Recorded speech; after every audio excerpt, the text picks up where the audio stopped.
Hello दोस्तों, free classes पर आप सभी का फिर से स्वागत है। आज हम एनसीईआरटी क्लास 10th के विज्ञान विषय के अध्याय 7 जीव जनन कैसे करते हैं उसके पार्ट 2 वीडियो में लैंगिक जनन के बारे में सीखेंगे। तो हमारा लैंगिक जनन क्या होते हैं, उनमें कौन कौन सी विधियां होती हैं जो उनमें सम्मिलित होती हैं, जो हमारे नर जननांग होते हैं, मादा जननांग होते हैं, उन सभी बिंदुओं पर भी हम चर्चा करेंगे। तो अगर आपको मेरे यूट्यूब चैनल फ्री क्लासेज 504 पर सभी अध्यायों को जो विषय हैं उसके प्लेलिस्ट बने हुए हैं और बेहतर तरीके से पढ़ाया गया है। अगर आपको वीडियो मेरा पसंद आएगा तो प्लीज़ लाइक एंड सब्सक्राइब कर दीजिएगा, अगर और अपने दोस्तों के साथ शेयर भी कर दीजिएगा। तो आइए आज हम लैंगिक जनन के बारे में जानते हैं, या इसे हम लोग अंग्रेजी में सेक्सुअल जो रिप्रोडक्शन होते हैं कहते हैं। तो क्या होते हैं तो हम देखेंगे। तो जो हमारा लैंगिक जनन होते हैं, तो लैंगिक जनन में जैसे दो जो एकल जीव होते हैं वो नई संतति उत्पन्न करते हैं, जिनके गुण जो होते हैं उनके समान ही होते हैं, एक ही जाति के होते हैं। ऐसे चीज जो जनन प्रक्रियाएं होती हैं वो हमारे लैंगिक जनन कहलाती है। जैसे आप देखिएगा तो हमारा एकल जो बैल है, अगर वो फिर एकल जो माने गाय होंगे उससे जब उनका संबंध स्थापित भागीदारी होते हैं, दोनों सम्मिलित होते हैं, तो उस दौरान में एक नई संतति का उत्पन्न होता है। वही हमारा क्या कहलाता है, जनन कहलाता है। तो लैंगिक जीवों में कम से कम 2 जीव का होना आवश्यक है। लैंगिक जीवों में कम से कम 2 जीव का होना आवश्यक है। और दोनों जीव क्या होते हैं, एकल जीव होते हैं। क्या होते हैं, दोनों जो होते हैं एकल जीव होते हैं।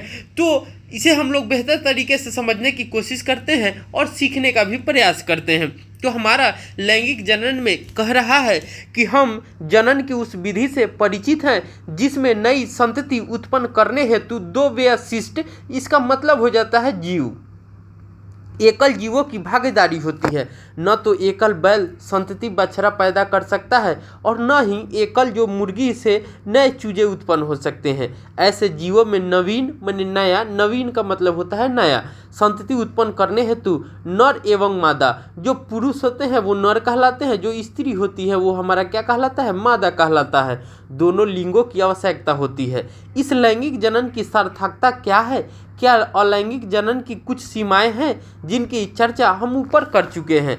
अब हम आगे देखते हैं लैंगिक जनन प्रणाली क्यों। तो जो हमारे लैंगिक जनन प्रणाली होते हैं उसका हम यूज क्यों करते हैं, इस बिंदु पर हम लोग चर्चा करेंगे और जानने की कोशिश करते हैं।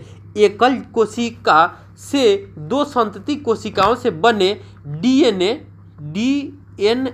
इसको हम लोग फुल फॉर्म जो होता है डीऑक्सीराइबोन्यूक्लिक एसिड होता है या अम्ल कह सकते हैं, की प्रतिकृति बनना एवं कोशिकीय संगठन दोनों ही आवश्यक है।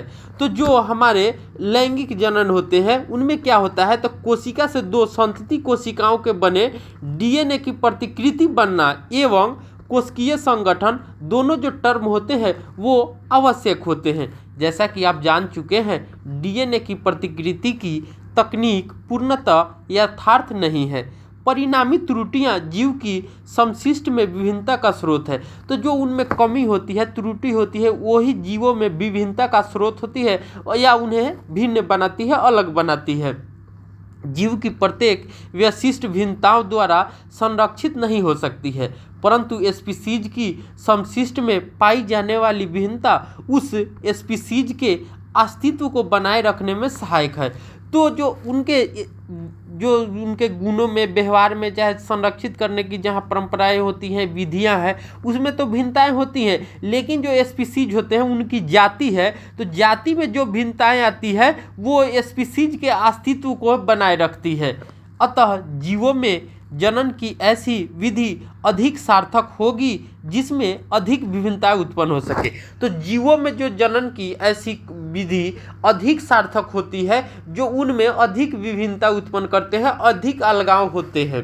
यद्यपि डीएनए डीऑक्सीराइबोन्यूक्लिक एसिड की प्रतिकृति प्रणाली पूर्ण रूपेण यथार्थ नहीं है, वह इतनी परिशुद्ध अवश्य है जिसमें विभिन्नताएं अत्यंत धीमी गति से उत्पन्न होती है। यदि डीएनए प्रतिकृति की क्रियाविधि कम परिशुद्ध होती है तो बनने वाली जो डीएनए की प्रतिकृतियां होती हैं वो कोशिकीय संरचना के साथ सामंजस्य नहीं रख पाती। तो सामंजस्य का मतलब होता है कि जब आप कोई काम कर रहे हैं तो कोई काम हम किए तो जब काम हमको ऑकवर्ड लगता है, उस काम को करने में डिफ़िकल्ट होता है, उसको सटीक तरीके से हम नहीं कर पा रहे हैं, तो वो क्या है, असामंजस्य हो जाता है। और सामंजस्य क्या मतलब हो जाता है कि हम कोई भी काम कर रहे हैं प्रॉपर तरीके से, तो उसके साथ हमारा मेल व्यवहार जो होता है वो प्रॉपर काम कर रहा है, वो हमारे साथ निहित है, इंक्लूडेड है, तो उसे ही हम लोग सामंजस्य कहते हैं। परिणामतः कोशिका की मृत्यु हो जाती है। अतः परिवर्तन उत्पन्न करने के क्रम को किस प्रकार की गति दी जा सकती है? प्रत्येक डीएनए की प्रतिकृति में नई विभिन्नता के साथ साथ पूर्व पीढ़ियों की भिन्नताएं भी संग्रहित होती रहती है। तो जो हमारे अंदर डीएनए का प्रतिकृति भी होती है वो क्या होती है कि जो हमारे पूर्व पीढ़ी हैं उनसे जो होते हैं वो ट्रांसफ़र आते रहते हैं और हम लोगों में सम्मिलित संग्रहित होती रहती हैं। जैसे हम मनुष्यों में अपने पूर्वजों जैसे पापा दादा, तो दादा से डीएनए जो होते हैं पापा में आते हैं, पापा से हम लोगों में आते हैं, तो वो डीएनए की प्रतिकृतियां ही होती हैं जो उनके गुणों को हम लोगों में समाहित करती है। अतः समशिष्ट के जीवों में संग्रहित विभिन्नताओं के पैटर्न भी काफ़ी भिन्न होंगे, क्योंकि यह सभी विभिन्नताएं जीवित व्यशिष्ट का मतलब होता है जीव में पाई जा रही है। अतः यह सुनिश्चित ही है कि विभिन्नताएं हानिकारक नहीं हैं। तो जो हमारे में अलगाव है, अलग अलग होते हैं, विभिन्नताएं होती हैं, वो हमारे लिए हानिकारक नहीं है। दो अथवा अधिक एकल जीवों की विभिन्नताओं के संयोजन से विभिन्नताओं के नए संयोजन से उत्पन्न होंगे, क्योंकि इस प्रक्रम में जीव में दो भिन्न जीव भाग लेते हैं। तो जो हमारे लैंगिक जनन होते हैं उसमें दो जो भिन्न जीव होते हैं वो भाग लेते हैं। अतः प्रत्येक संयोजन अपने आप में अनोखा होगा। लैंगिक जनन में दो जीवों में से प्राप्त डीएनए को समाहित किया जाता है। तो जब लैंगिक जनन में दो जीव मिलते हैं तो दो जीवों में जो डीएनए होते हैं, डीएनए होंगे दोनों जीवों में, वो क्या होते हैं, किसी तीसरे एकल जो नया संतति बनता है, नई संतति बनता है, उसमें क्या होते हैं, समाहित होते हैं, संग्रहित होते हैं। परंतु इससे एक और समस्या पैदा हो सकती है। यदि संतति पीढ़ी में जनक जीवों के डीएनए का युग्मन माने आपस में मिलना कह सकते हैं, तो प्रत्येक पीढ़ी में डीएनए की मात्रा पूर्व पीढ़ी की अपेक्षा दुगना हो जाएगी। इससे डीएनए द्वारा कोशिकीय संगठन पर नियंत्रण टूटने की अत्यधिक संभावना होती है। तो हमसे कह रहा है कि जैसे मान लीजिए हमारी जो संतति पीढ़ी में जनक जीवों के डीएनए का उगमन होता रहता है, तो मान लीजिए कि हमारे पूर्वज हैं, तो पूर्वज है उनमें डीएनए का संतति है, तो जब हमारे पूर्वज में जब हम आए, तो जब हम आते हैं तो वहाँ क्या होता है, तो प्रत्येक पीढ़ी में डीएनए की मात्रा पूर्व पीढ़ी की अपेक्षा दुगनी होती जाएगी। तो जो हमारे पूर्वज में मान लीजिए 10 है तो दुगनी होती जाएगी, तो हम लोगों में डीएनए की मात्रा कितनी हो जाएगी, 20 हो जाती है। तो इससे क्या होता है कि इसे डीएनए द्वारा जो कोशिकीय संगठन होते हैं, जो कोशिका संगठन होते हैं, वो क्या होंगे, नियंत्रण टूटने की अधिक संभावना है। क्योंकि हमारे पूर्वजों में 10 थी और हम लोगों में 20 हो जाएंगे, तो क्या हो जाएगा, वो डीएनए की सामंजस्य जो रहेगी वो ठीक नहीं रहेगी और टूटने की जो कोशिकीय संगठन है उसको टूटने की अधिक संभावना हो जाती है। इस समस्या के समाधान के लिए हम कितने तरीके सोच सकते हैं। हम पहले ही जान चुके हैं कि जैसे जैसे जीवों की जटिल बढ़ती जाती है वैसे वैसे ऊतकों की विशेषताएं भी बढ़ती जाती है। तो जैसे जैसे जीवों में जो कोशिकाएं होते हैं, ऊतक होते हैं, उनकी जो विशिष्टताएं होती हैं वो बढ़ती जाती है, तो हम जीवों की जटिलता भी बढ़ती जाती है।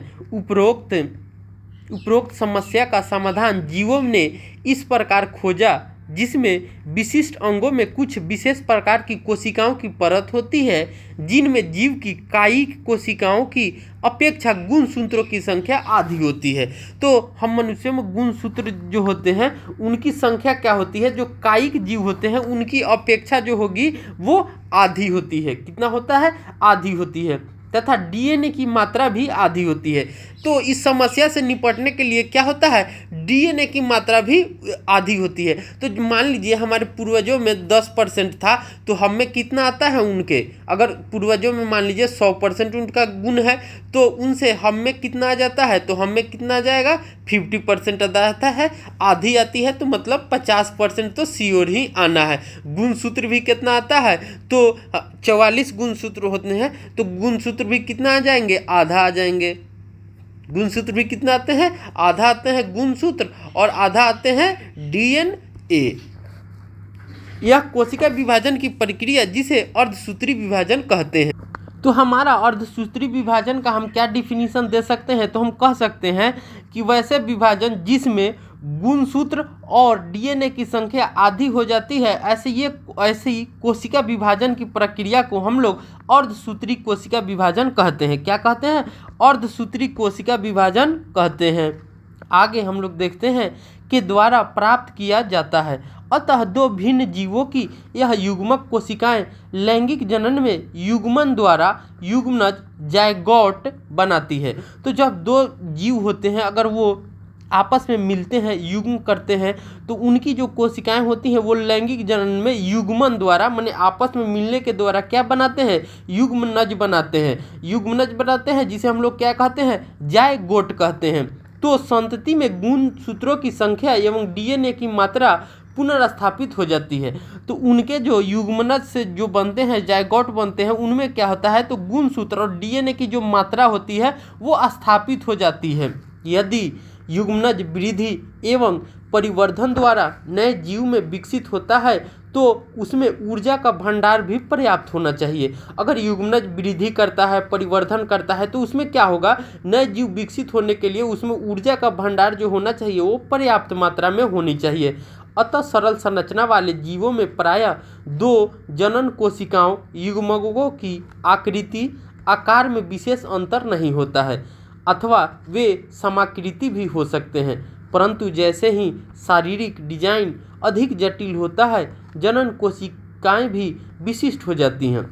तो जिस तरह से आप देखिएगा तो शारीरिक जो डिजाइन होती हैं वो अगर अधिक जटिल है तो जो जनन कोशिकाएं भी होगी वो भी विशिष्ट हो जाती हैं, अलग हो जाती हैं। एक जनन कोशिका अपेक्षाकृत बड़ी होती है एवं उसमें भोजन का पर्याप्त भंडार भी होता है, जबकि दूसरी अपेक्षाकृत छोटी एवं अधिक गतिशील होती है। गतिशील जनन कोशिकाओं को नर युग्मक कहते हैं। तो जो हम लोग देखते हैं तो जो गतिशील जनन कोशिकाएं होती हैं वो हमारा नर युग्मक होता है, और जो गतिशील नहीं होते हैं, अपेक्षाकृत बड़ी होती हैं और जिनमें भोजन का पर्याप्त भंडार होता है वो मादा कोशिकाएं कहलाती, मादा युग्मक कहलाती हैं।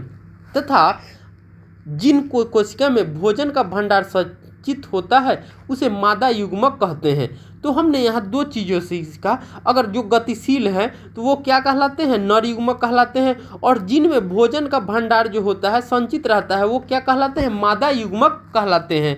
अगले अनुभाग में हम देखेंगे कि इन दो प्रकार के युग्मकों के सृजन की आवश्यकता से नर एवं मादा विशिष्ट जीवों में विभेद उत्पन्न किए हैं, तथा कुछ जीवों में नर एवं मादा में शारीरिक अंतर भी स्पष्ट दृष्टिगोचर होते हैं।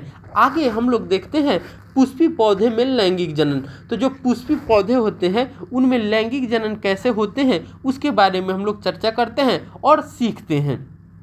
आवृतबीजी एंजियोस्पर्म के जननांग पुष्प में अवस्थित होते हैं।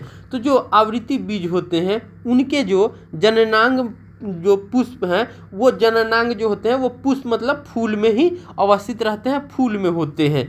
आप पुष्प के विभिन्न भागों के विषय में पहले ही पढ़ चुके हैं, बाह्य दल, दल, पंखुड़ी, पुंकेसर एवं स्त्री केसर। तो मेनली जो हमारे पुष्प होते हैं उनमें चार भाग होते हैं, बाह्य दल, दल, पुंकेसर एवं स्त्री केसर। जो पुंकेसर एवं स्त्री केसर है पुष्प के जनन भाग होते हैं। तो जो हमने यहाँ पे दो चीज़ों को देखते हैं, पुंकेसर और स्त्री केसर। तो पुंकेसर और स्त्री केसर जो होते हैं वो पुष्प के जनन भाग होते हैं जिनमें जनन कोशिकाएं होती हैं। तो जो स्त्री केसर पुंकेसर है वो जनन भाग है पुष्प के, और यही कोशिकाएं जनन कोशिकाएं होती हैं, जबकि पंखुड़ी और बाह्य दल जो होते हैं वे क्या कार्य करते हैं। तो आगे हम लोग देखते हैं कि जब पुष्प में पुंकेसर अथवा स्त्री केसर में से कोई एक जननांग उपस्थित होता है तो पुष्प एक लिंगी कहलाता है। तो आप यहाँ देखिए जैसे हमसे कह रहा है एक लिंगी, तो एक लिंगी का मतलब क्या होगा, तो हमने देखा है कि जो हमारे पुष्प होते हैं उनमें दो जनन भाग होते हैं, एक हमारा होता है पुंकेसर, दूसरा हमारा होता है स्त्रीकेसर। तो जब पुष्प में या तो पुंकेसर रहे या स्त्रीकेसर रहे, माने इन दोनों में से कोई एक जननांग उपस्थित रहता है, तो ऐसे पुष्प को हम लोग एक लिंगी पुष्प कहते हैं। क्या कहते हैं? एक लिंगी पुष्प कहते हैं। जैसे कि आप देखिएगा तो पपीता, तरबूज, ये सब एक लिंगी जो होते हैं उनके उदाहरण है। आगे हम लोग देखते हैं जब पुष्प में पुंकेसर एवं स्त्रीकेसर दोनों उपस्थित होते हैं तो उन्हें उभयलिंगी कहते हैं।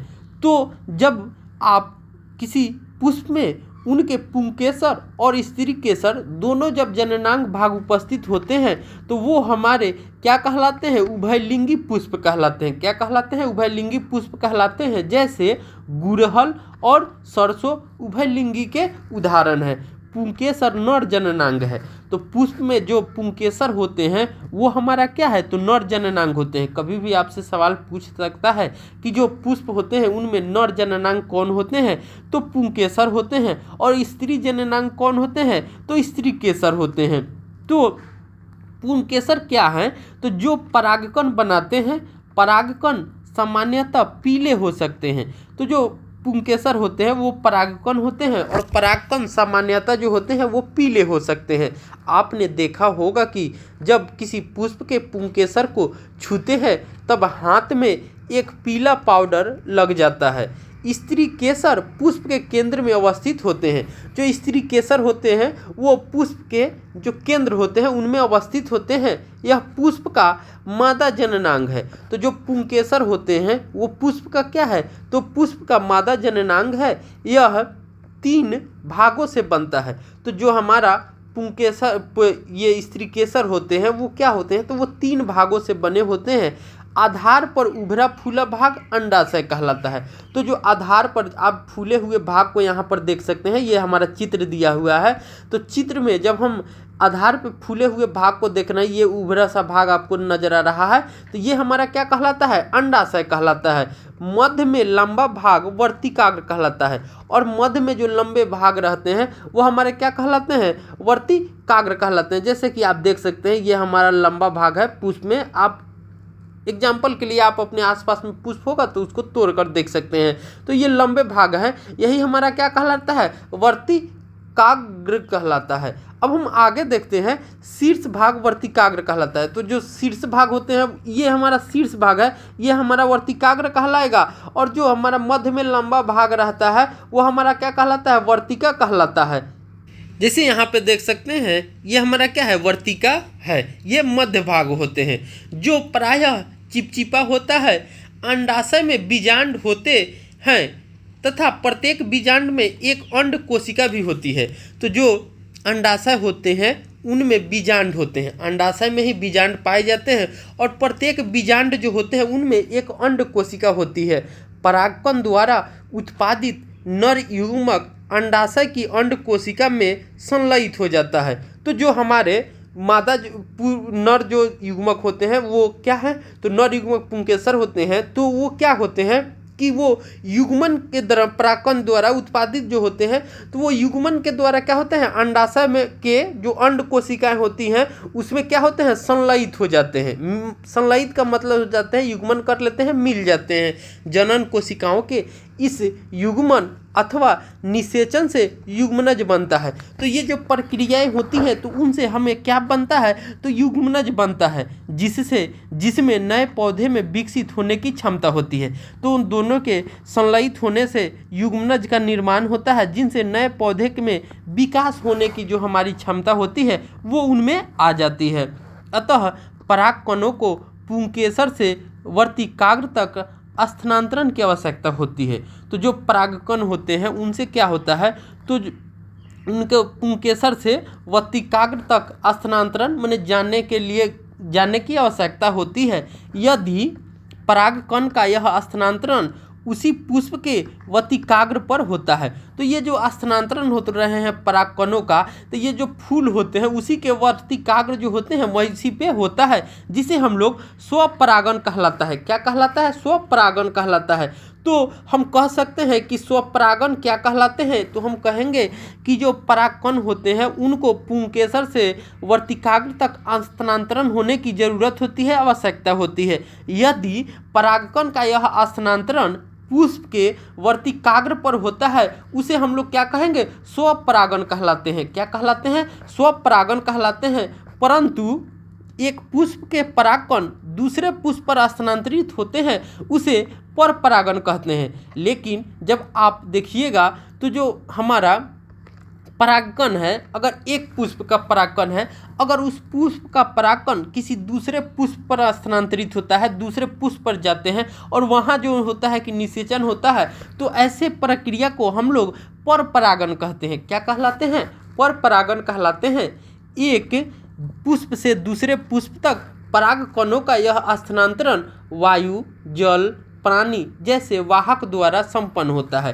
तो ये जो परपरागन की क्रियाएं होती हैं, तो ये परपरागन की जो क्रियाएं हैं वो एक पुष्प से दूसरे पुष्प में जो देखिएगा आप, तो जल के माध्यम से होता है, वायु के माध्यम से होता है या प्राणी के जैसे वाहक के माध्यम से होता है।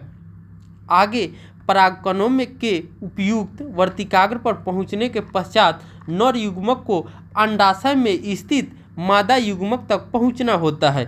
इसके लिए परागकण से एक नलिका विकसित होती है तथा वर्तिका से होती हुई बीजांड तक पहुंच जाती है। निषेचन के पश्चात युग्मनज में अनेक विभाजन होते हैं। तो जब निषेचन की प्रक्रियाएं हो जाती हैं तो उन युग्मनज जो होते हैं उनमें अनेक विभाजन होते हैं तथा बीजांड में भ्रूण विकसित होता है। और जो हमारा बीजांड होते हैं उनमें भ्रूण विकसित होने लगते हैं। बीजांड से एक कठोर आवरण विकसित होता है और जो बीजांड होते हैं उससे एक कठोर आवरण विकसित होता है तथा यह बीज में परिवर्तित हो जाता है। और जो इसमें कठोर जो आवरण होते हैं वो धीरे धीरे होकर क्या हो जाते हैं, बीज बन जाते हैं। जैसे आप आम को ही देखिएगा तो आम के अंदर एक गुठली आपको नजर आता है तो बहुत ही कठोर होते हैं, तो वो क्या है, वही हमारा बीज होते हैं। अंडाशय तीव्रता से वृद्धि करता है और जो अंडाशय होते हैं वो क्या होते हैं, तो तेजी से वो वृद्धि करते हैं, ग्रो करते हैं तथा परिपक्व होकर फल बनाते हैं। और जो अंडाशय होते हैं वो जल्दी से गति करते हैं, वृद्धि करते हैं और परिपक्व होकर हमें एक फल देते हैं। इस अंतराल में बाह्य दल, पंखुड़ी, पुंकेसर, वर्तिका, ये वर्तिकाग्र प्रायः मूर्छाकर गिर जाते हैं। और इसके अंतराल में क्या होते हैं, तो जो हमारे बाह्य दल होते हैं, पंखुड़ी होते हैं, पुंकेसर होते हैं, वर्तिकाग्र होते हैं, वर्तिका होती हैं, ये सभी आप देखिएगा तो मूर्छाकर क्या हो जाते हैं, गिर जाते हैं। क्या आपने कभी पुष्प के किसी भाग को फल के साथ अस्थायी रूप से जुड़े देखे हैं? सोचिए, बीजों के बनने से पौधे का क्या लाभ है। जीव में भावी पौधा अथवा भ्रूण होता है तो उपयुक्त परिस्थितियों में नवोविध में विकसित हो जाता है। इस प्रक्रम को अनुकरण कहते हैं। क्या कहते हैं, अंकुरन कहते हैं। क्या कहते हैं, अंकुरन कहते हैं। तो हमसे क्या कह रहा है कि जो बीज होते हैं उनमें भावी पौधा अथवा भ्रूण होता है, तो वो जो उपयुक्त परिस्थिति में नवोविध में विकसित हो जाते हैं, जो हमारे क्या कहलाते हैं, अंकुरन कहलाते हैं। जैसे कि आप किसी बीज को ऐसे ही नमी वाले एरिया में फेंक दीजिएगा तो 2-3 रोज बाद देखिएगा तो उसमें धीरे धीरे अंकुरन होने लगते हैं, वो अंकुरित होते हैं। तो वो अंकुरित होते हैं तो वही हमारा क्या, ये प्रक्रिया क्या कहलाती है, अंकुरन कहलाती है। जैसा कि आप देख रहे हैं ये हमारा क्या है, वर्तिकाग्र पर परागकणों का अंकुरन। तो ये हमारा किसका डायग्राम, वर्तिकाग्र का चित्र दिया गया है। तो वर्तिकाग्र में ये उभरा हुआ भाग है, तो हम जानते हैं ये पुष्प में ये अंडाशय कहलाते हैं। इसके अंदर जो होते हैं वो हमारा मादा युग्मक होते हैं, जिसे हम लोग क्या कहते हैं, स्त्री केसर कहते हैं। क्या कहते हैं, स्त्री केसर कहते हैं। ये हमारा परागनली है, ये हमारा क्या है, परागनली है। ये क्या है, नर युग्मक है। ये हमारा जो होते हैं परागकण होते हैं, जिसे हम लोग क्या बोलते हैं, नर युग्मक भी बोलते हैं। ये जो होते हैं पुष्प का नर अंग होते हैं, नर जननांग होते हैं परागकण, या इसे हम लोग क्या कहते थे, पुंकेसर कहे थे। क्या कहे थे, पुंकेसर। तो ये धीरे धीरे देखिए हमारा क्या होता है, ये धीरे धीरे होकर क्या बन रहा है, अंकुरित होते हैं। आगे हम लोग क्रियाकलाप 7.7 को देखते हैं। चने के कुछ बीजों को एक रात तक जल में भिगो दीजिए, अधिक जल में को फेंक दीजिए तथा भीगे हुए बीजों को गीले कपड़े से ढककर 1 दिन के लिए रख दीजिए। ध्यान रहे कि बीज सूखे नहीं। बीजों को सावधानी से खोलकर उसके विभिन्न भागों का प्रेक्षण कीजिए। अपने प्रेक्षण की तुलना चित्र 7.9 से कीजिए। क्या आप सभी भागों को पहचान सकते हैं? तो हाँ, उनको भागों को पहचानना है, उन बीजों को देखना है कि कहाँ पे अंकुरन हो रहा है, जो हमारा स्त्री केसर कहाँ है, पुंकेसर कहाँ है, इन सभी चीज़ों पर चर्चा करना है और हमें एक नोट बनाकर उन चीज़ों को लिखना है। अब हम आगे देखते हैं मानव में जनन। तो जो मानव में जो जनन होते हैं वो भी लैंगिक क्रियाएं द्वारा होती है, लैंगिक विधि द्वारा होती है। तो ये मानव में कैसे होते हैं उनके बारे में हम लोग देखते हैं। अब तक विभिन्न स्पीसीज में जनन की विभिन्न प्रणाली की चर्चा करते रहे हैं। आइए अब हम उस स्पीसीज के विषय में जानें जिससे में हमारी सर्वाधिक रुचि है, वह है मनुष्य। मानव में लैंगिक जनन होता है। तो जो मानव होते हैं उनमें कैसी जनन होती है? तो लैंगिक जनन होती है। यह प्रक्रम किस प्रकार कार्य करता है? आइए हम स्थूल रूप से एक असंबद्ध बिंदु से प्रारंभ करते हैं। हम सभी जानते हैं कि वह आयु के साथ साथ हमारे शरीर में परिवर्तन आते हैं। तो हम सभी ये जानते हैं कि हम मनुष्यों में आयु जब धीरे धीरे जब उम्र ग्रो करते हैं उसके साथ हमारे शरीर में बहुत सारी जो परिवर्तनें होती हैं वो होती रहती हैं। आपने कक्षा 8 में शरीर में होने वाले बदलावों के बारे में सीखा। कक्षा 1 से 10 तक पहुँचते पहुँचते हमारी लंबाई एवं भार बढ़ जाता है। हमारे दांत तो गिर जाते हैं जो दूध के दांत कहलाते हैं। तो जो हमारे दूध के दांत होते हैं वो गिर जाते हैं तथा नए दांत जो होते हैं वो निकल जाते हैं जो अस्थायी दांत होते हैं। इन सभी परिवर्तनों को एक सामान्य प्रक्रम वृद्धि में समूहबद्ध कर सकते हैं। तो ये जो सारे प्रक्रम हम दांतों का गिरना, उम्र का बढ़ना, ये भार का बढ़ना, लंबाई का बढ़ना, तो ये सभी जो प्रक्रम हैं हम लोग वृद्धि में रख सकते हैं जिसमें शारीरिक वृद्धि होती है। जिसमें क्या हो रहा है? तो हमारे जो फिजिकल बॉडी जो इंक्रीज हो रहे हैं ये शारीरिक वृद्धि होती है। परंतु किशोरावस्था के प्रारंभिक वर्षों में कुछ ऐसे परिवर्तन होते हैं जिन्हें मात्र शारीरिक वृद्धि नहीं कहा जा सकता है, जबकि शारीरिक स्वभाव भी बदल जाता है, शारीरिक अनुपात बदलता है, नए लक्षण आते हैं तथा संवेदना में भी परिवर्तन आते हैं। इनमें से कुछ परिवर्तन तो लड़कों एवं लड़कियों में एक समान होते हैं। तो इनमें से बहुत सारे ऐसे परिवर्तन होते हैं जो लड़के और लड़कियों में एक समान होते हैं। हम देखते हैं कि शरीर के कुछ नए भागों जैसे कि कांख, जांघों के मध्य जननांगी क्षेत्र में बाल गुच्छ निकल आते हैं। तो जैसे हमारे लड़के लड़कियां होते हैं उनमें जो कांख होते हैं, जननांग के मध्य जननांगी क्षेत्र होते हैं, वहाँ बाल गुच्छ निकल आते हैं तथा उनका रंग भी गहरा हो जाता है। पैर, हाथ, चेहरे पर भी महीन रोम आ जाते हैं। त्वचा अक्सर तैलीय हो जाती है और जो त्वचा होते हैं हमारे स्किन जो होते हैं वो भी वाइली दिखने लगते हैं तथा कभी कभी मुहासे भी निकल आते हैं। हम अपने और दूसरों के प्रति अधिक सहज हो जाते हैं। तो हम अपने और दूसरों के प्रति अधिक सहज हो जाते हैं। दूसरी ओर कुछ ऐसे परिवर्तन भी हैं जो लड़कों एवं लड़कियों में भिन्न होते हैं। लड़कियों में स्तन के आकार में वृद्धि तथा स्तनाग्र की त्वचा का रंग भी गहरा होने लगता है। इस समय लड़कियों में रजोधर्म होने लगता है। तो उस समय लड़कियों में भी रजोधर्म होने लगते हैं। लड़के के चेहरे पर दाढ़ी मूछ निकल आती है तथा उनकी आवाज़ जो होती है वो फटने लगती है। ये सभी जो क्रियाएं होती हैं वो लड़कों में होती है। साथ ही दिवा स्वप्न अथवा रात्रि में शिश्न भी अक्सर विवर्धन के कारण ऊर्ध्व हो जाता है। ये सभी परिवर्तन महीनों एवं वर्षों की अवधि में मंद गति से होते हैं। तो ये जो सारी परिवर्तनें हो रही हैं लड़के या लड़कियों में, तो ये जो परिवर्तन होते हैं वो बहुत मंद होते हैं, धीमी गति से होते हैं। ये परिवर्तन सभी व्यक्तियों में एक ही समय अथवा एक निश्चित आयु में नहीं होते हैं। कुछ व्यक्तियों में ये परिवर्तन कम आयु में एवं तीव्रता से होते हैं, जबकि अन्य में मंद गति से होते हैं। तो कुछ होते हैं उनमें ये परिवर्तन जो होते हैं वो तीव्र गति से तेज़ी से होते हैं, लेकिन कुछ ऐसे भी लोग होते हैं जिनमें ये जो क्रियाएं होती हैं वो मंद होती है, धीमी गति से होती है। प्रत्येक परिवर्तन तीव्रता से पूर्ण भी नहीं होता। उदाहरणतः लड़कों के चेहरे पर पहले छितराए हुए से कुछ मोटे बाल परिलक्षित होते हैं तथा धीरे धीरे यह वृद्धि एक जैसी हो जाती है। फिर भी इन सभी परिवर्तनों में विभिन्न व्यक्तियों के बीच विविधता परिलक्षित होती है। जैसे कि जैसे देखिएगा तो हमारे जो नाक होते हैं, नक्श होते हैं, ये क्या हो जाते हैं, अलग अलग होके रहते हैं। उसी प्रकार इन बालों की वृद्धि का पैटर्न, स्तन अथवा शिश्न की आकृति एवं आकार भी भिन्न होती हैं। तो ये सभी में एक समान के नहीं होते हैं। जैसे कि बालों की वृद्धि का पैटर्न हो, स्तन हो, शिश्न हो, इनके भी आकृति और आकार क्या होते हैं, अलग अलग होते हैं। यह सभी परिवर्तन शरीर की लैंगिक परिपक्वता के पहलू हैं। तो ये सभी जो लक्षण हम लोगों में या परिवर्तन होते हैं वो शरीर की जो लैंगिक परिपक्वता के पहलू होते हैं। इस आयु में शरीर में लैंगिक परिपक्वता क्यों परिलक्षित होती है? हम बहुकोशिक जीवों में विशिष्ट कार्यों के संपादन हेतु विशिष्ट प्रकार की कोशिकाओं की आवश्यकता की बात कर चुके हैं। तो हम जो होते हैं, हम सभी जो हैं बहुकोशिकीय जीव में आते हैं। तो बहुकोशिकीय जीव में विशिष्ट कार्यों के संपादन के लिए विशिष्ट प्रकार की कोशिकाएं बनी होती है, अंग होते हैं, ऊतक होते हैं। तो वो सभी अपने अपने विशिष्ट कार्य को ही करते हैं। तो लैंगिक जनन में भाग लेने के लिए जनन कोशिकाओं का उत्पादन इसी प्रकार एक विशिष्ट कार्य हेतु होते हैं तथा हम देख चुके हैं कि पौधे में भी इस हेतु विशेष प्रकार की कोशिकाएं एवं ऊतक विकसित होते हैं।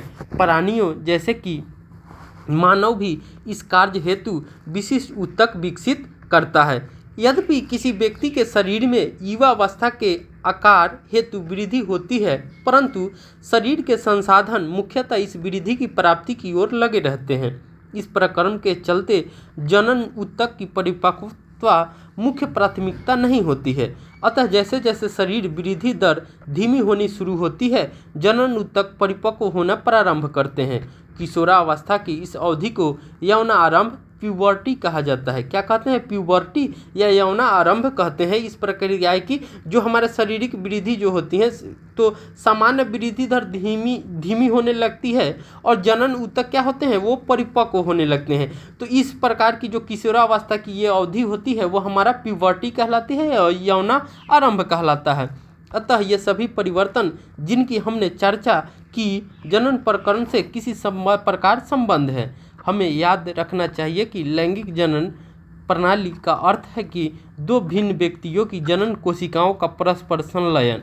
तो लैंगिक जनन का हमारा मतलब क्या हो जाता है? तो लैंगिक जनन का अर्थ होता है कि जब दो भिन्न व्यक्तियों की जनन कोशिकाओं का परस्पर संलयन होता है, मिलते हैं, युग्मन करते हैं, तो लैंगिक जनन कहलाते हैं। जनन कोशिकाओं के बाह्य मोचन द्वारा हो सकते हैं। तो जो जनन कोशिकाओं के बाह्य मोचन द्वारा होते हैं, जैसे कि पुष्पी पौधे में होता है, अथवा दो जीवों के परस्पर संबंध द्वारा जनन कोशिकाओं के आंतरिक स्थानांतरण द्वारा भी हो सकता है, जैसे कि अनेक प्राणियों में होता है। यदि जंतुओं को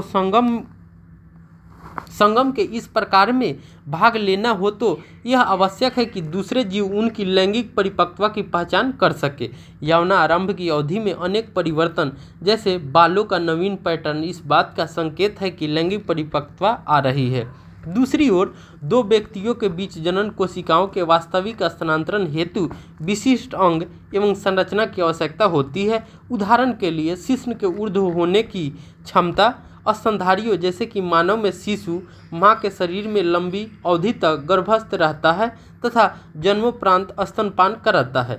इन सभी स्थितियों के लिए मादा के जननांगों एवं स्तन का परिपक्व होना आवश्यक है। आइए जनन तंत्र के विषय में जानें। तो अब हम लोग आगे नर जनन तंत्र के बारे में देखते हैं और जानने की कोशिश करते हैं और बेहतर तरीके से समझने का प्रयास करते हैं। तो हमारा है नर जनन तंत्र। तो जनन कोशिका उत्पादित करने वाले अंग एवं जनन कोशिकाओं को निषेचन के स्थान तक पहुंचाने वाले अंग संयुक्त रूप से नर जनन तंत्र बनाते हैं। तो हमारे नर जनन तंत्र क्या होते हैं? तो जनन कोशिका उत्पादित करने वाले अंग होते हैं। जनन कोशिकाएं जो होती हैं उनको निषेचन के स्थान तक पहुंचाने वाले अंग होते हैं तथा संयुक्त रूप से नर जनन तंत्र ये बनाते हैं। ये दोनों जो होते हैं वो संयुक्त रूप से हमारा नर जनन तंत्र बनाते हैं। जैसा कि हम चित्र 7.10 में देख सकते हैं। ये हमारा क्या है? तो ये जो डायग्राम दिया हुआ है वो हमारा मानव का नर जनन तंत्र है। ये देखिए, ये हमारा क्या है? मूत्र मार्ग है। ये हमारा जो होते हैं वो शिश्न होते हैं। ये जो होते हैं वो हमारा वृषण है। ये जो बाहरी आवरण होते हैं ये ये हमारा वृषण कोश कहलाते हैं। ये जो होते हैं शुक्रवाहिनी कहलाते हैं। ये जो होते हैं वो शुक्राशय कहलाते हैं। ये जो है कि मूत्र नलिका कहते हैं। अब एक ये जो ग्लोडर होते हैं वो मूत्राशय होते हैं। एक एक करके इनका क्या कार्य होता है, ये क्या क्या काम करते हैं, उनके बारे में हम लोग देखते हैं। नर जनन कोशिका अथवा शुक्राणु का निर्माण वृषण में होता है। तो जो नर जनन कोशिका अथवा जो शुक्राणु होते हैं उनका जो निर्माण होता है वो हमारा क्या होता है, तो वृषण में होता है। कहाँ होता है, तो वृषण में ही वो शुक्राणु का निर्माण होता है। यह उदर गुहा के बाहर वृषण कोश में स्थित होते हैं। तो ये जो होते हैं ये वृषण कोश में स्थित रहते हैं। वृषण जो होते हैं कहाँ स्थित रहते हैं, तो हमारा वृषण कोश में स्थित रहते हैं। आगे हम लोग देखते हैं तो इस कारण जो होते हैं, इस कारण यह शुक्राणु उत्पादन के लिए आवश्यक ताप शरीर के ताप से कम होता है। तो जो इनका ताप हो वो क्या होता है, तो शरीर के ताप से कम होता है। टेस्टोस्टेरोन हार्मोन के उत्पादन एवं श्रवण में वृषण की भूमिका की चर्चा पिछले अध्याय में कर चुके हैं। तो हम जानते हैं वृषण से जो नर हार्मोन होते हैं टेस्टोस्टेरोन, क्या होते हैं, टेस्टोस्टेरोन वो क्या है, नर हार्मोन। तो उनका स्राव जो होता है वो हमारे वृषण से ही होता है। शुक्राणु उत्पादन के नियंत्रण के अतिरिक्त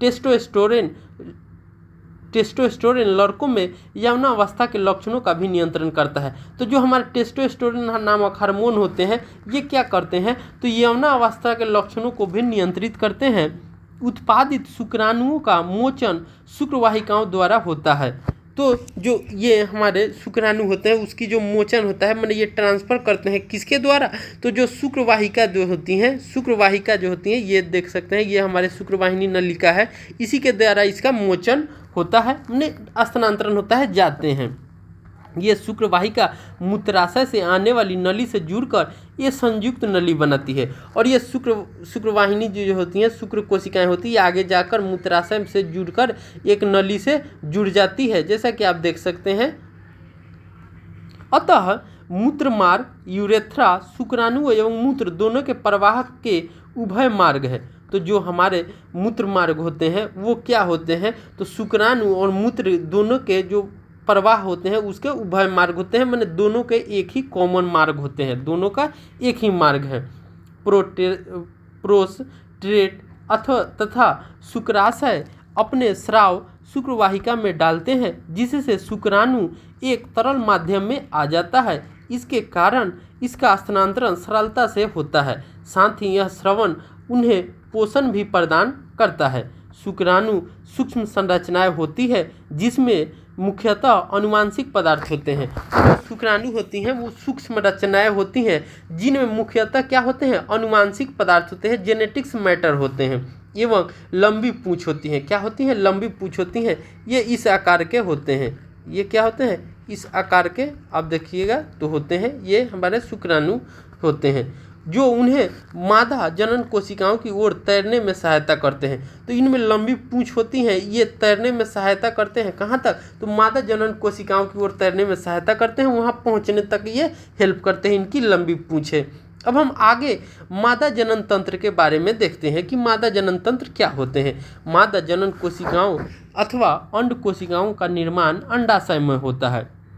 तो जो मादा जनन कोशिकाएं होती हैं, अंड कोशिका का जहाँ निर्माण होता है वो कहाँ होता है, तो मादा में, अंडाशय में होता है। वे कुछ हार्मोन भी उत्पादित करते हैं। तो ये जो होते हैं वो कुछ हार्मोन भी अंडाशय जो होते हैं उत्पादित करते हैं, जिसे हम लोग एस्ट्रोरेन कहते हैं। क्या कहते हैं, एस्ट्रोरेन नामक हार्मोन जो होते हैं कि ये स्रावित करते हैं। चित्र 7.11 को ध्यानपूर्वक देखिए तथा मादा जनन तंत्र के विभिन्न अंगों की पहचान कीजिए। लड़की के जन्म के समय ही अंडाशय में हजारों अपरिपक्व अंडे होते हैं। तो जब लड़की जन्म लेती है तो उनमें जो अंडाशय में हजारों जो अंडा होते हैं वो क्या होते हैं, अपरिपक्व होते हैं, वो परिपक्व नहीं होते हैं। यौनारंभ में इनमें से कुछ परिपक्व होने लगते हैं, और जब इनमें प्यूबर्टी आती है, यौनारंभ शुरू होता है, तो उनमें कुछ जो अंडे होते हैं वो क्या होते हैं, तो वो परिपक्व होने लगते हैं, मेच्योर होने लगते हैं। 2 में से 1 अंडाशय द्वारा प्रत्येक माह 1 अंड परिपक्व होता है। तो जो अंडाशय होते हैं वो 2 में से 1 अंडाशय जो होते हैं कि प्रत्येक माह में वो अंड जो होते हैं वो परिपक्व होते हैं। महीन अंडवाहिका अथवा फेलोपियन ट्यूब द्वारा यह अंड कोशिका गर्भाशय तक ले जाया जाते हैं। दोनों अंडवाहिका संयुक्त होकर एक लचीली थैलेनुमा संरचना का निर्माण करती है, जिसे हम लोग गर्भाशय कहते हैं। क्या कहते हैं? गर्भाशय कहते हैं। गर्भाशय ग्रीवा अथवा योनि में खुलता है। मैथुन के समय शुक्राणु योनि मार्ग में स्थापित होते हैं, जहां से ऊपर की ओर यात्रा करके वे अंडवाहिका तक पहुंच जाते हैं, जहां अंड कोशिका से मिल सकते हैं।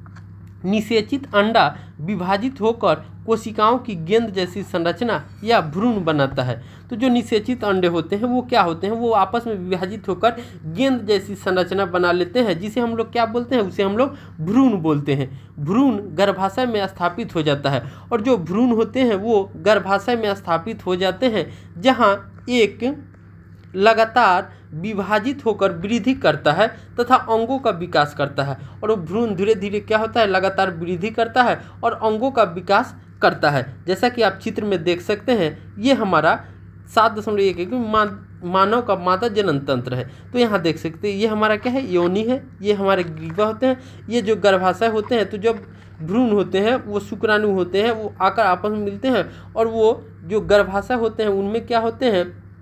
तो वो निषेचित होते हैं, और भ्रूण जो होते हैं भ्रूण बन जाते हैं। पहले क्या होगा? जैसे शुक्राणु युग्मनज करते हैं, तो वहाँ उनसे युग्मनज का निर्माण होता है। क्या होता है? युग्मनज का निर्माण होता है।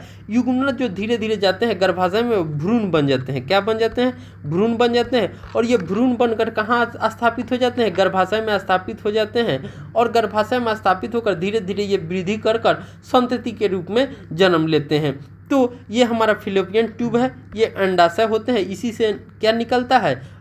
इसमें एस्ट्रोजन नामक हार्मोन निकलते हैं। इसमें हजारों अंडा जो होते हैं वो परिपक्व रहते हैं। प्रत्येक महीने में जो होते हैं कि 1-2 में से 1 अंडा जो होते हैं वो परिपक्व होते हैं। क्या होते हैं? परिपक्व होते हैं।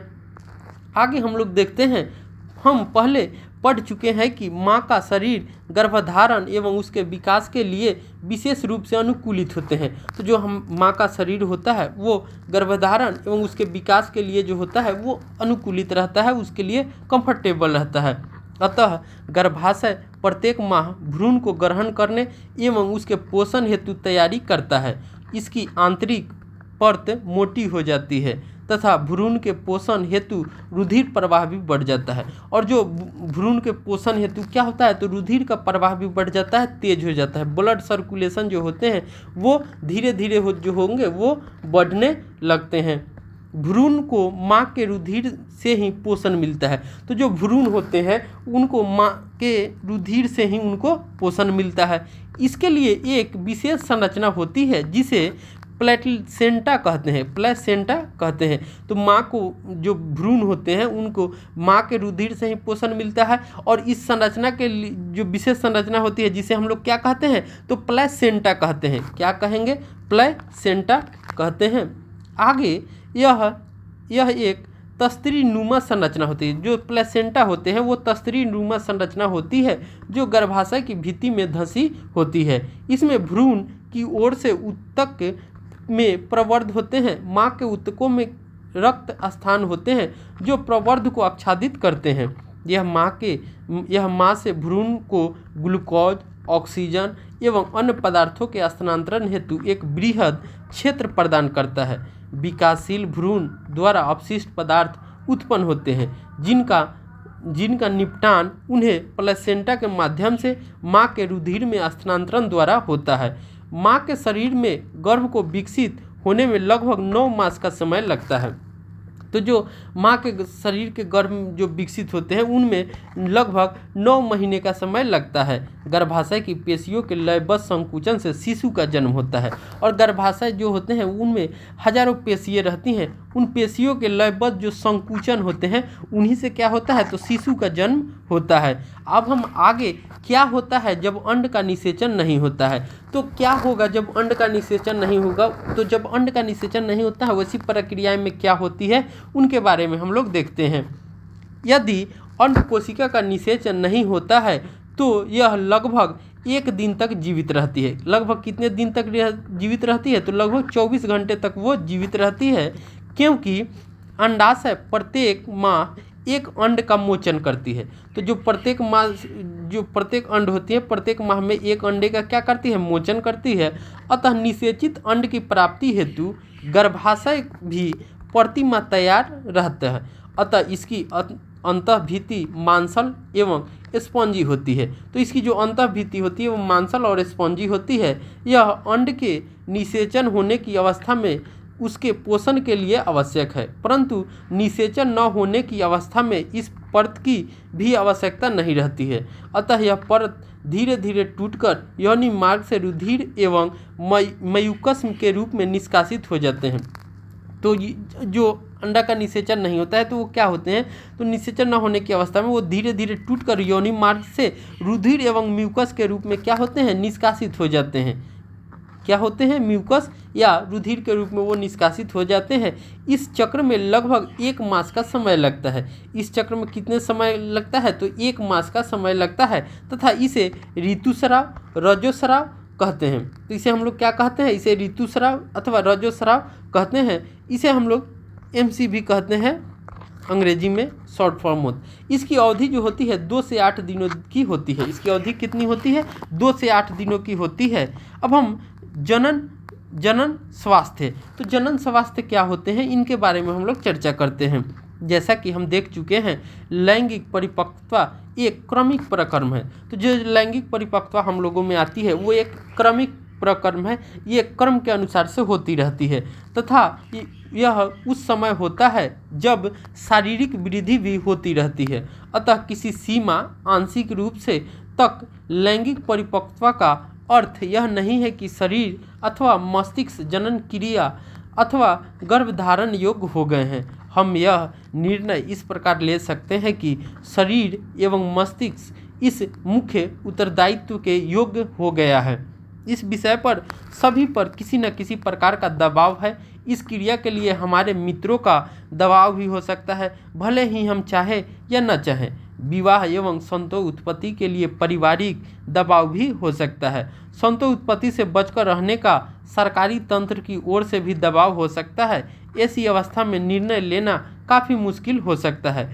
यौन क्रियाओं के स्वास्थ्य पर पड़ने वाले प्रभाव के विषय में भी हमें सोचना चाहिए। हम कक्षा 9 में पढ़ चुके हैं कि एक व्यक्ति से दूसरे व्यक्ति को रोगों का संचरण अनेक प्रकार से हो सकता है, क्योंकि यौन क्रियाएं में प्रगाढ़ शारीरिक संबंध स्थापित होते हैं। अतः इसमें आश्चर्य की कोई बात नहीं है कि अनेक रोगों का लैंगिक संचरण भी हो सकता है, जिसमें जीवाणुजनित गोनेरिया तथा सिफिलिस एवं वायरस संक्रमण जैसे मस्सा, जिसे हम लोग अंग्रेजी में वार्ट भी कहते हैं, HIV एड्स शामिल है। तो ये सभी जो होते हैं कि वो लैंगिक संक्रमण के कारण होते हैं। तो लैंगिक संचरण के जो रोग होने वाले होते हैं वो उनमें आते हैं गोनेरिया, सिफिलिस और वायरस जो होते हैं वो हमारे क्या हो जाते हैं, वार्ट हो जाते हैं, जिसे हम लोग मस्सा भी कहते हैं, और HIV एड्स होते हैं। तो HIV एड्स जो होते हैं, HIV का फुल फॉर्म होता है एड्स का एक्वायर्ड इम्यूनो डिफिशियंसी सिंड्रोम, ठीक है। और जो हमारे HIV होते हैं वो क्या हो जाते हैं, तो HIV का फुल फॉर्म हो जाता है एक्वायर्ड ह्यूमो इफिशियंसी सिंड्रोम। क्या हो जाता है, ह्यूमो इफिशियंसी सिंड्रोम वायरस। तो आगे हम लोग देखते हैं लैंगिक जो जनन होते हैं उन लैंगिक क्रियाओं के दौरान इन रोगों के संचरण का निरोध संभव है। शिश्न के लिए आवरण अथवा कंडोम के प्रयोग से इन से अनेक रोगों का संचरण का कुछ सीमा तक निरोध संभव है। लैंगिक क्रियाएं द्वारा गर्भधारण की संभावना सदा ही बनी रहती है। गर्भधारण की अवस्था में स्त्री के शरीर एवं भावनाओं की मांग एवं आपूर्ति बढ़ जाती है। यदि इसके लिए तैयार नहीं है तो इसके स्वास्थ्य के पर विपरीत प्रभाव पड़ता है। अतः गर्भधारण रोकने के अनेक तरीके खोजे गए हैं। हम गर्भरोधी तरीके से अनेक प्रकार के हो सकते हैं। एक तरीका यांत्रिक अवरोध है, जिससे शुक्राणु अंड कोशिका तक न पहुंच सके। शिश्न को ढकने वाले कंडोम अथवा योनि में रखने वाली अनेक युक्तियों का उपयोग किया जा सकता है। दूसरा तरीका शरीर में हार्मोन संतुलन के परिवर्तन का है, जिसे अंड का मोचन नहीं होता है, अतः निषेचन नहीं हो सकता है। ये दवाएं सामान्यतः गोली के रूप में ली जाती है, परंतु ये हार्मोन संतुलन को परिवर्तित करती है, अतः उनके कुछ विपरीत प्रभाव भी हो सकते हैं। तो गर्भधारण रोकने के लिए कुछ अन्य युक्तियाँ जैसे कि लूप, कॉपर टी को गर्भाशय में स्थापित करके भी किया जाता है, परंतु गर्भाशय के उत्तेजना से भी कुछ विपरीत प्रभाव हो सकते हैं। यदि पुरुष की शुक्रवाहिकाओं को अवरुद्ध कर दिया जाए तो शुक्राणुओं का स्थानांतरण तक रुक जाएगा। यदि स्त्री की अंडवाहिनी अथवा फैलोपियन नलिका को अवरुद्ध कर दिया जाए तो अंड गर्भाशय तक नहीं पहुंच सकेगा। दोनों ही अवस्थाओं में निषेचन नहीं हो पाएगा। शल्य क्रिया तकनीक मतलब डॉक्टरी तकनीक द्वारा इस प्रकार के अवरोध उत्पन्न किए जा सकते हैं। यदि शल्य तकनीक भविष्य के लिए पूर्णतः सुरक्षित है, परंतु असावधानी पूर्वक की गई शल्य क्रिया से संक्रमण अथवा दूसरी समस्याएं उत्पन्न हो सकती है। शल्य क्रिया द्वारा अनचाहे गर्भ को हटाया भी जा सकता है। इस तकनीक का दुरुपयोग उन लोगों द्वारा किया जा सकता है जो किसी विशेष लिंग का बच्चा नहीं चाहते हैं। ऐसा गैर कानूनी कार्य अधिकतर मादा गर्भ के चयनात्मक गर्भपात हेतु किया जा रहा है। एक स्वस्थ समाज के लिए मादा नर लिंग अनुपात बनाए रखना आवश्यक है।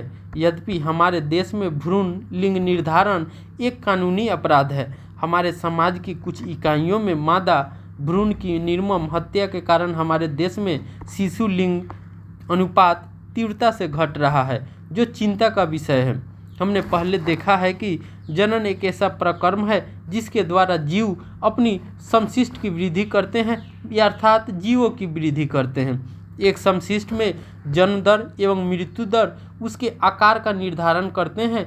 जनसंख्या का विशाल आकार बहुत लोगों के लिए चिंता का विषय है। इसका मुख्य कारण यह है कि बढ़ती हुई जनसंख्या के कारण प्रत्येक व्यक्ति के जीवन स्तर में सुधार लाना दुष्कर कार्य है। यदि सामाजिक असमानताएं हमारे समाज में निम्न जीवन स्तर के लिए उत्तरदायी है तो जनसंख्या के आकार का महत्व इसके लिए अपेक्षाकृत कम हो जाता है। यदि हम अपने आसपास देखें तो क्या आप जीवन के निम्न स्तर के लिए उत्तरदायी सबसे महत्वपूर्ण कारण की पहचान कर सकते हैं? इस तरह से हमने अध्याय 7 जीव जनन कैसे करते हैं उनके सभी बिंदुओं पर चर्चा की। हमने देखा था पार्ट 1 में कि अलैंगिक जनन क्या होते हैं, उनकी क्या क्या विधियां होती हैं, उनके बारे में भी हमने चर्चा किया। पार्ट 2 में हमने लैंगिक जनन में चर्चा की, हमारा नर जनन तंत्र क्या होते हैं, मानवदा जनन तंत्र क्या होते हैं, उनके बारे में भी चर्चा की। तो एक तरह से हमने इस अध्याय में जिन जिन बिंदुओं पर चर्चा किए थे उसे एक बार और देखते हैं और बेहतर तरीके से समझने की कोशिश करते हैं। तो हमसे कह रहा है कि अन्य जैव प्रकर्मों के विपरीत किसी जीव के अपने अस्तित्व के लिए जनन आवश्यक नहीं है। तो अन्य जैसे जैविक प्रकर्म होते हैं, श्वसन, वृद्धि, उत्सर्जन, तो ये सभी जो जैविक क्रियाएं हम लोगों में होती हैं ये जीव के अस्तित्व के लिए जो होते हैं वो जरूरी है। लेकिन जो हमारे जनन होते हैं, जनन की प्रक्रियाएं होती हैं, वो इनसे अन्य जीवों की तरह ये ज़्यादा इम्पोर्टेंट नहीं है, ज़्यादा ज़रूरी नहीं है। हाँ, हमारे अस्तित्व की जहाँ बात आती है उसके लिए जनन जो होते हैं वो आवश्यक होते हैं। जनन एक कोशिका द्वारा DNA डीऑक्सीराइबोन्यूक्लिक एसिड प्रतिकृति का निर्माण करते हैं। तो जनन में एक कोशिका में क्या होता है, तो DNA का निर्माण होता है तथा अतिरिक्त जो कोशिकीय संगठन का सृजन होता है। आगे हमने देखा था कि जो विभिन्न जीवों द्वारा अपनाए जाने वाले जनन की प्रणाली उनके शारीरिक अभिकल्प पर निर्भर होते हैं। तो जो विभिन्न जीवों होते हैं उनमें जो जनन की जो विधियां होती हैं, प्रणालियां होती हैं, वो उनके शारीरिक जो अभिकल्पन माने उनकी शारीरिक बनावट क्या है उस पर निर्भर करती है। खंडन विधि में जीवाणु एवं प्रोटोजोआ की कोशिका विभाजित होकर 2 या 2 से अधिक संतति का निर्माण करती है। तो जो हमारी खंडन विधि थी तो हमने ये अलैंगिक जनन की विधि है या प्रणाली है। तो जो खंडन विधि होते हैं तो उसमें क्या होता है, तो खंडन विधि में जीवाणु एवं प्रोटोजोआ जो होते हैं कोशिका विभाजित होकर 2 या 2 से अधिक संतति कोशिका का निर्माण करते हैं। यदि हाइड्रा जैसे जीवों का शरीर कई टुकड़ों में विलग हो जाए तो प्रत्येक भाग में पुनरुदन द्वारा नए जीव विकसित हो जाते हैं। इनमें कुछ मुकुल भी कर नए जीव में विकसित हो जाते हैं। तो जैसे आप हाइड्रा को देखिएगा, तो जो हाइड्रा होते हैं वो क्या होते हैं, तो इनके जो शरीर होते हैं वो कई टुकड़ों में टूट जाते हैं, विलग हो जाते हैं, और प्रत्येक भाग क्या कहते हैं कि पुनरुद्भवन द्वारा जैसे एक टुकड़ा बनेगा, अगर 5 टुकड़े हुए तो 5 से नए नए जीव का उत्पन्न होता है। मुकुलन भी जो होते हैं ये उनमें जो उभार आते हैं, तो मुकुलन द्वारा भी नए जीवों का विकसित हो जाते हैं। आगे हमने देखा था कि कायिक प्रवर्धन, तो जो कायिक प्रवर्धन होते हैं, तो पौधे में जैसे जड़, तना, पत्ती होते हैं, उनके पत्तियों को काटकर नए नए जो पौधे होते हैं उन्हें विकसित किया जाता है, जिसे हम लोग संकर भी बोलते हैं, या ये प्रक्रियाएं जो होती है वो क्या कहलाती है, कायिक प्रवर्धन कहलाते हैं। हमने आगे देखा था कि उपरोक्त अलैंगिक जनन के उदाहरण हैं जिसमें संतति की उत्पत्ति एकल जीव द्वारा होती है। तो जो ये सभी जो होते हैं वो अलैंगिक जनन के उदाहरण थे। खंडन, मुकुलन, पुनरुद्भवन या कायिक परिवर्धन, ये सभी जो थे कि अलैंगिक जनन के उदाहरण थे। और अलैंगिक जनन जो होते हैं एक कोशिकीय जीवों में होते हैं, एकल जीवों में द्वारा होते हैं।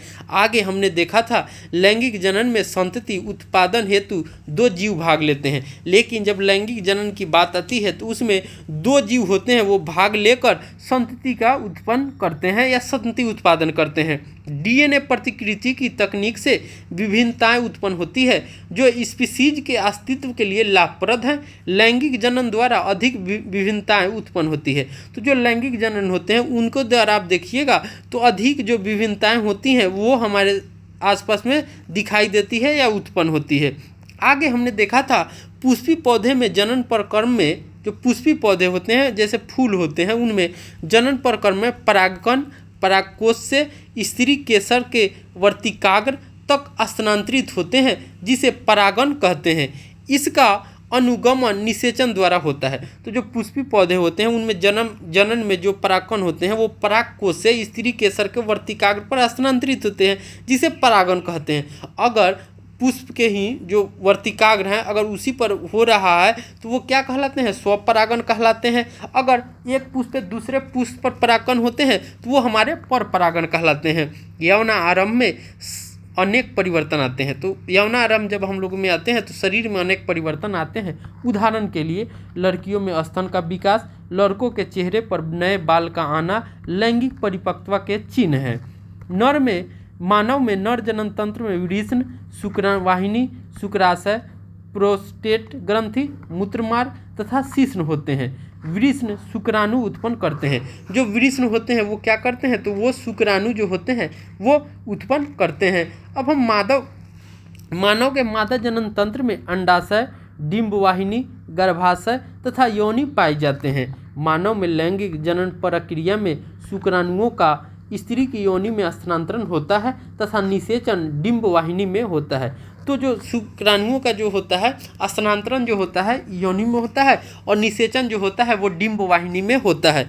गर्भ निरोधी युक्तियाँ अपनाकर गर्भधारण रोका जा सकता है। तो जो गर्भ निरोधी युक्तियाँ होती हैं उनका अपनाकर हम लोग गर्भधारण जो होते हैं उसे रोका जा सकता है, जैसे कॉन्डम, गर्भ निरोधी गोलियाँ, कॉपर टी तथा अन्य युक्तियाँ इसके उदाहरण हैं। इस तरह से हमने अध्याय 7 जनन कैसे मैट्रिक क्लास के इस तरह से हमने इनके सारे बिंदुओं पर चर्चा की और बेहतर तरीके से जानने की कोशिश की। अगर आपको इस अध्याय से रिलेटेड आप कहीं समस्या हो रही है, समझने में दिक्कत है, तो आप कमेंट सेक्शन में लिख सकते हैं, आपकी समस्याओं को देखा जाएगा। तो मिलते हैं अगले वीडियो में अगले अध्याय के साथ, तब तक के लिए बाय।